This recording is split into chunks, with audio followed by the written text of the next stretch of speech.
Hello guys, welcome back to our YouTube channel. तो आज की इस वीडियो में हम बात करने वाले हैं BHU 2017 MSc केमिस्ट्री का पेपर सॉल्यूशन का पार्ट 2। लास्ट के वीडियोस में हमने क्वेश्चन नंबर 30 तक जो है डिस्कस कर लिया था। आज हम क्वेश्चन नंबर 31 से लेकर के डिस्कस करने वाले हैं। ओके, तो बिना देर किए अगर चैनल पे नए हैं तो चैनल को प्लीज़ सब्सक्राइब कर ले एंड बेल आइकन को प्रेस करें, ताकि जब भी मैं कोई नई वीडियो लेकर के आऊँ तो उसकी नोटिफिकेशन जो है आपको सबसे पहले मिल जाए। तो चलिए आज की वीडियो को हम शुरू करते हैं। तो सबसे पहला क्वेश्चन क्या दिया हुआ है, which of the following alkene addition reactions occurs specially in an anti fashion. यानी हमें यहाँ पे पूछा गया कि कौन यहाँ पे एंटी फैशन में होगा। तो मैं इसका डायरेक्टली आपको आंसर बता रहा हूँ एंड इसके पीछे का रीजन भी बता रहा हूँ। तो इसका करेक्ट आंसर हो जाएगा ऑप्शन नंबर बी। एंड ऐसा इसीलिए होता है बिकॉज आप सबने पढ़ा है कि जो एल्कीन होती है इस तरीके से, ओके, एंड इस तरीके से जो आपका एल्कीन होती है, ओके, यहाँ पे देखिए ये हमारी हो गया अल्कीन। अब जब इसे आप Br2 से ट्रीट करेंगे इस तरीके से, Br2 से सिंपली ये इस तरीके से अटैक करता है एंड ये ग्रुप लीव कर जाता है। एंड इसके बाद क्या होता है, इस तरीके से जो आपकी अल्कीन होती है ये आपका एक नॉन क्लासिकल कार्बोकेटायन का जो है फॉर्मेशन कर देता है। एंड नेक्स्ट यहाँ पे क्या होता है, जो यहाँ पे ब्रोमीन माइनस आयन लीव किया हुआ था वो सिंपली इस तरीके से एंटी मैनर में अटैक करता है। एंड ये जो आपका यहाँ पे बॉन्ड जो होता है ये इस तरीके से ब्रेक कर जाता है एंड आपका यहाँ पे इस तरीके से जो है अल्कीन यहाँ पे एंटी पोजीशन पे जो है फॉर्म कर जाता है। इस तरीके से एंटी पोजीशन में यहाँ पे फॉर्म कर जाता है। तो यहाँ पे हम ये कह सकते हैं कि जो ऑप्शन नंबर बी है ब्रोमीन एडिशन ऑफ, वही आपका एंटी फैशन देता है। तो correct answer option number B हो जाएगा। नेक्स्ट क्वेश्चन क्या दिया हुआ है, which which statement about cyclohexane is incorrect. हमें यहाँ पे पूछा गया है कि कौन सा स्टेटमेंट यहाँ पे इनकरेक्ट है साइक्लोहेक्सेन के लिए। देखिए साइक्लोहेक्सेन अगर आपको पता है कि ईच कार्बन इन sp3, देखिए ये साइक्लोहेक्सेन हो गया, ओके, एंड यहाँ पे सारे कार्बन जो होते हैं आपके sp3 होते हैं, ये तो बिल्कुल करेक्ट है। Hydrogen occupy hydrogen atom occupy equatorial and axial sides. इस तरीके से अगर साइक्लोहेक्सेन इस तरीके से अगर आप बनाएंगे तो ये आपका एक्सियल इक्वेटोरियल बोथ यहाँ पे एक्वायर कर सकते हैं। एंड नेक्स्ट क्या है, the cyclohexane ring can flip between chair and boat, ये भी बिल्कुल करेक्ट है। एंड जो लास्ट ऑप्शन है साइक्लोहेक्सेन सफर्स रिंग स्ट्रेन, तो ये बिल्कुल रॉन्ग स्टेटमेंट है। ओके, नेक्स्ट क्वेश्चन क्या दिया हुआ है, तो हमारा करेक्ट आंसर हो जाएगा इसके लिए option number D. Next question क्या दिया हुआ है, which of the following sugars is non reducing sugar. देखिए नॉन रिड्यूसिंग शुगर उसे हम कहते हैं जो कि टॉलेंस, ओके, जो कि टॉलेंस एंड फेलिंग, जो टॉलेंस एंड फेलिंग सॉल्यूशंस को जो है रिड्यूस नहीं कर सकते हैं। एंड मैंने आपको इसे कार्बोहाइड्रेट्स के लेक्चर में बताया था कि जो सुक्रोज होता है टॉलेंस एंड फेलिंग सॉल्यूशंस को जो है रिड्यूस नहीं कर सकता है। इसीलिए करेक्ट आंसर हो जाएगा option number B. Next question क्या दिया हुआ है, epimerization of an aldose sugar involves the difference in stereochemistry at carbon. देखिए यहाँ पे हमें एपीमर्स पूछा जा रहा है एंड एपीमर्स के ऊपर मैं यहाँ पे स्ट्रक्चर्स नहीं बनाने वाला हूँ। मैं आपको डायरेक्टली बताता हूँ कि जो एपीमर्स जो मेनली फॉर्म होते हैं शुगर्स के लिए, एल्डोज के लिए, वो C2 C3 and C4 only के लिए आपका यहाँ पे फॉर्मेशन होता है, जो कि आपका एपीमर्स होते हैं। यानी एपीमर्स हम यहाँ पे सिंपली ये कह सकते हैं, एपीमर्स उन्हें हम कहते हैं कि जो हमारा कार्बन चेन प्रेजेंट होता है, अगर सारे पोजीशन यहाँ पे H, यहाँ पे OH एंड यहाँ पे H है, एंड यहाँ पे H एंड यहाँ पे OH इस तरीके से प्रेजेंट है, एंड यहाँ पे H एंड यहाँ पे आपका OH प्रेजेंट है, लेकिन अगर आपका एक कार्बन से बस यहाँ पे चेंज हो जाए, यानी आपका यहाँ पे ये OH जो है लेफ्ट में चला है एंड बाकी सब यहाँ पे जो है सेम ही रह जाए, ठीक है, बाकी जो है आपका यहाँ पे सब सेम ही रह जाए, तो ऐसे जो एक कार्बन से जो चेंजिंग होती है उसे ही हम कहते हैं एपीमर। एंड जिस कार्बन से चेंजिंग होती है उसे हम उस कार्बन का एपीमर्स कहते हैं, तो इसे हम एपीमर्स कहते हैं। तो यहाँ पे जो मेनली आपका C2 C3 and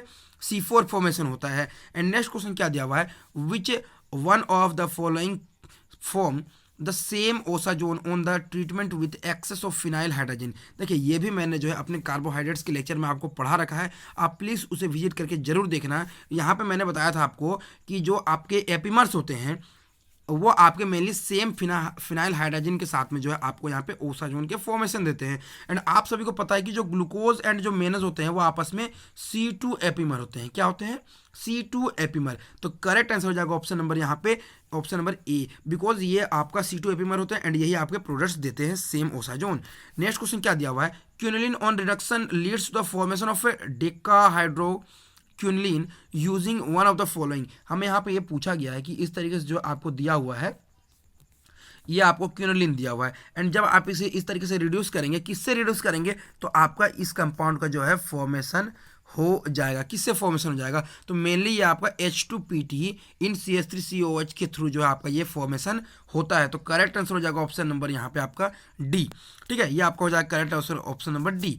next question देखिए क्या दिया हुआ है हमें यहाँ पे, amino acids on treatment with NaNO2HCl in cold conditions generate effervescence due to. देखिए जो एफरवेसेंस ऑफ फॉर्मेशन था वो क्यों होता है? देखिए जो हमारे एमिनो एसिड्स होते हैं मेनली वो होते हैं हमारे, ये R हो गए, ये C हो गए, ये NH2 हो गए एंड ये आपके हो गए COOH। एंड जब इसे NaNO2HCl जब ट्रीट करेंगे आप, तो जो NH2 जो होता है वो आपका मेनली जो होता है इस तरीके से RCOOH एंड ये आपका N2Cl में फॉर्मेशन हो जाता है। एंड ये N2 जो है नाइट्रोजन जो है इस तरीके से लीव कर जाता है एंड यहाँ पे नाइट्रोजन गैस जो इस तरीके से लीव होता है, उसी कारण जो है आपका यहाँ पे एफरवेसेंस के फॉर्मेशंस होते हैं। तो करेक्ट आंसर हो जाएगा ऑप्शन नंबर यहाँ पे सी। नेक्स्ट क्वेश्चन क्या दिया हुआ है, सल्फर कंटेनिंग एमिनो एसिड से कॉम्बिनेशन सीज। देखिए ये मैंने एमिनो एसिड्स में आपको ट्रिक के थ्रू बताया है, आप उसे देख लेंगे प्लीज। तो ये मेनली होता है आपके सिस्टीन एंड मेथियोनिन। क्या होता है? सिस्टीन एंड मेथियोनिन होता है सल्फर कंटेनिंग एमिनो एसिड से। नेक्स्ट क्वेश्चन देखिए क्या दिया हुआ है, यहाँ पे इसे रिडक्शन करना है H2PD के साथ में हमारा क्या प्रोडक्ट का फॉर्मेशन होगा। देखिए H2PD जो होता है मेनली आपका बेंजालिक पोजीशन पे जो है रिड्यूस करता है। तो मेनली इस क्वेश्चन के लिए आपको क्या करना है, जो बेंजालिक पोजीशन वहाँ पे आपको इस तरीके से बॉन्ड ब्रेक कर देना है। तो जैसे आप बॉन्ड ब्रेक करेंगे तो आपको यहाँ पे एक नेगेटिव साइन चला जाएगा एंड ये नेगेटिव सिंपली आप यहाँ पे इसे शिफ्ट कर देंगे। ओके, नॉर्मली इस तरीके से शिफ्ट कर देना है एंड ये बॉन्ड ऊपर चला जाएगा एंड ये वापस चला जाएगा एंड ये बॉन्ड जो है इस तरीके से ब्रेक कर जाएगा। यानी यहाँ पे जो है आपका इस तरीके से टोल्यून एंड यहाँ पे CO2 एंड यहाँ पे आपका अल्फा एमिनो एसिड जो ग्रुप जो है लीव कर जाएगा। मेनली जो है RCOH C एंड NH2 जो ग्रुप आपका यहाँ पे लीव कर जाएगा। तो यहाँ पे आप देखेंगे जो आपका प्रोडक्ट फॉर्मेशन हो जाएगा वो है आपका ये ग्रुप। तो यहाँ पे अगर आप ऑप्शन देखेंगे तो आपका जो यहाँ पे जो है COOH ग्रुप जो है वो आपका रिड्यूस नहीं कर पाता है H2PD, तो ये ग्रुप ऐसे ही रहेगा। तो यानी ऑप्शन नंबर सी इसका हो जाएगा करेक्ट आंसर। नेक्स्ट क्वेश्चन देखिए क्या दिया हुआ है, Ziegler Natta catalyst used in polymerization of olefins is. देखिए जो मैंने आपको बताया था अपने पॉलीमर्स के लेक्चर में, वहाँ पे मैंने बताया आपको कि जो जिगलर-नाडा कैटलिस्ट होता है, ओके, वो आपका मेनली मिक्सचर होता है TiCl4 and AlC2H5 whole thrice का, ये आपका मेनली मिक्सचर होता है। तो करेक्ट आंसर हो जाएगा ऑप्शन नंबर सी हो जाएगा। नेक्स्ट क्वेश्चन देखिए क्या दिया हुआ है, nylon 66 is condensation polymer of which type and what are its condensing units पूछा गया। यानी मेनली हमें ये पॉलीमर पूछा गया है एंड ये किस टाइप का पॉलीमर होता है। तो ये मैंने आपको अपने पॉलीमर के लेक्चर में बताया था कि जो नायलॉन 66 होता है एक पॉलीएमाइड ये आपका पॉलीमर होता है एंड ये मेनली आपका फॉर्मेशन होता है due to hexamethylene diamine and adipic acids के थ्रू जो आपका ये फॉर्मेशन होता है। नेक्स्ट क्वेश्चन क्या दिया हुआ है, polyurethane are formed from the reaction of. देखिए जब पॉलीयूरेथीन होते हैं ना वो आपको मेनली आइसोसाइनेट एंड अल्कोहल के मोनोमर यूनिट से मिलके बने हुए होते हैं। एंड नेक्स्ट क्वेश्चन क्या दिया हुआ है, polymerisation unit of neoprene is. जो पॉलीमराइजेशन यूनिट है नियोप्रीन के वो क्या है? देखिए जो नियोप्रीन जो होता है वो आपका सिंथेटिक रबर होता है। नॉर्मली जो होता है आपका जो नॉर्मल रबर होता है नेचुरल रबर वो आपका कुछ इस तरीके से होता है 2-methyl-1,3-butadiene। बट जो नियोप्रीन होता है वो आपका क्लोरोप्रीन या फिर उसे आप नियोप्रीन बोलेंगे, आपका जो होता है ये इस तरीके से 2-क्लोरो इस तरीके से ब्यूटाडाइन होता है। यानी इसका करेक्ट आंसर हो जाएगा ऑप्शन नंबर डी, इसका हो जाएगा करेक्ट आंसर।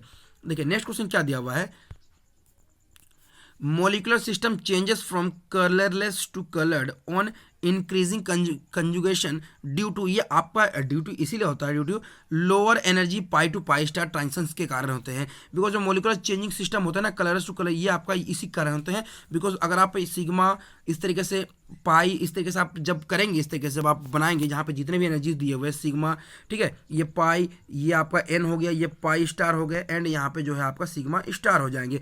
एंड यहाँ पर अगर आप देखेंगे नॉन बॉन्डिंग कहीं पे नहीं है, ये पाई टू पाई स्टार सबसे लोअर एनर्जी इस तरीके से हो जाएगा। तो करेक्ट आंसर हो जाएगा ऑप्शन नंबर यहाँ पे ए हो जाएगा। नेक्स्ट क्वेश्चन क्या दिया हुआ है हमें, phenolphthalein dye is synthesize by reactions of phthalic anhydride with. देखिए जो ये मैंने आपको अपने डाइस के लेक्चर में बताया है, वहाँ पे जो है मैंने बताया था कि जो फिनोफ्थलीन प्रिपरेशन होता है वो आपका पैथेलिक एनहाइड्राइड के साथ में जो है आप फिनोल ट्रीट करेंगे तो आपका वहाँ पे फॉर्मेशन होते हैं। नेक्स्ट क्वेश्चन क्या दिया हुआ है, geraniol belongs to which class of terpenoids and how many isoprene units are there in it. कितने आइसोप्रीन यूनिट आपके यहाँ पे प्रेजेंट है, हमें ये पूछा गया है। देखिए जो मैंने आपको जो है अपने टर्पीन्स के लेक्चर में बताया, आप प्लीज़ नहीं देखे तो आप प्लीज़ देख लेना। जो जर्नियल का स्ट्रक्चर होता है आपका ये होता है एंड यहाँ पे अगर आप कार्बन काउंट करेंगे तो यहाँ पे 3 हो गए, 4 5 6 7 8 9 10, यानी यहाँ पे 10 कार्बन हो गए। 10 कार्बन को मैंने बताया था वो मोनोप्रीन होते हैं एंड 5 कार्बन आपका 1 यूनिट होता है एंड जो 10 कार्बन होता है वो आपके 2 यूनिट्स होते हैं, यानी करेक्ट आंसर हो जाएगा ऑप्शन नंबर यहाँ पे डी, 10 कार्बन यानी 2 यूनिट्स एंड ये आपका ये मोनोटर्पिन हो गया। नेक्स्ट क्वेश्चन क्या दिया हुआ है, pick up the positions of methyl and comment on stability. जो यहाँ पे मिथाइल जो प्रेजेंट है वो आपके कौन से पोजीशन पे प्रेजेंट होंगे, ठीक है।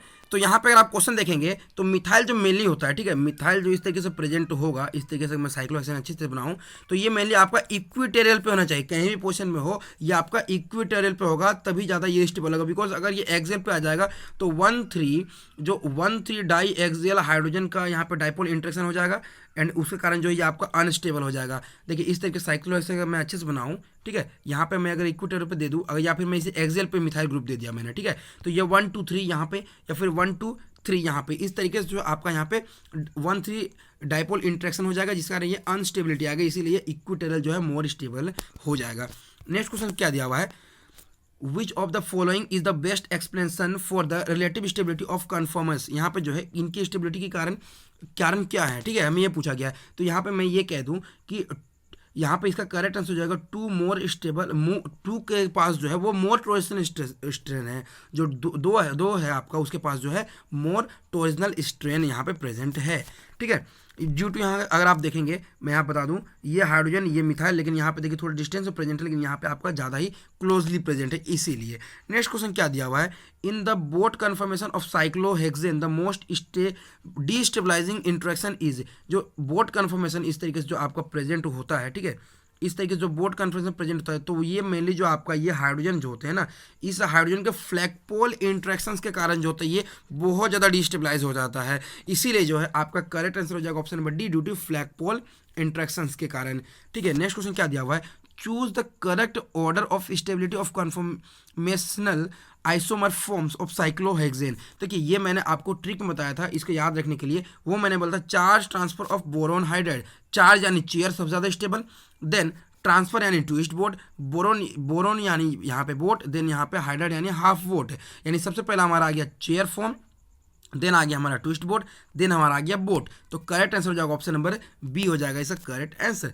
नेक्स्ट क्वेश्चन देखिए क्या दिया हुआ है, the relative intermediate involve in the reaction of benzene with diazomethane. हमें यहाँ पे पूछा गया है जो बेंजीन है एंड जब आप इसे जब CH2N2 जब आप ट्रीट करें तो इंटरमीडिएट कौन सा होगा, तो मेनली यहाँ पे ये N2 ग्रुप लीव कर जाता है एंड यहाँ पे आपका फॉर्मेशन हो जाता है CH2 के साथ यहाँ पे 2 इस तरीके से इलेक्ट्रॉन एंड इसे हम बोलते हैं कार्बिन, क्या कहते हैं कार्बिन, तो करेक्ट आंसर हो जाएगा ऑप्शन नंबर यहाँ पे सी।